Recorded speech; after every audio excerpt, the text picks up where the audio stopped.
አቤል ይባላል። ተማሪ ነው። እናቱ በጠዋት ተነስታ ለራሷና ለሱ የሚሆን ምግብ እያዘጋጀች ነው። አቤልም ከእንቅልፉ ተነስቶ እየተጣጠበ ነው።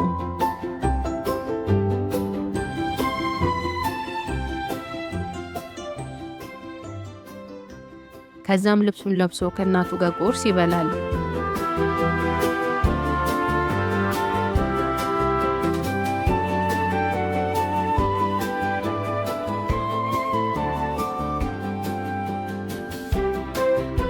ከበሉም በኋላ እናቱ አቤልን ትምህርት ቤት ለማድረስ ይዛው ትወጣለች። እየሄዱ ያለ አቤል የቤት ስራ እንዳልሰራ ትዝ ሲለው ውይ እማዬ ሆዴን አሞኛል ይላታል። እሷም ምን ሆንክብኝ ልጄ? ታዲያ ሕክምና እንሂድ እንዴ ብላ ትጠይቀዋለች። አቤልም አይ እቤት ሄጄ ባርፍበት ይተወኝ ይሆናል እና ወደ ቤት እንመለስ ይላታል።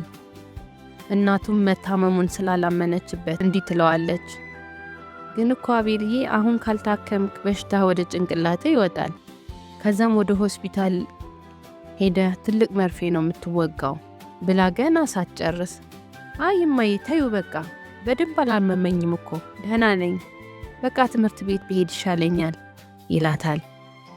እሷም በጣም ገረማትና ወደ ትምህርት ቤት ይዛው ትሄዳለች።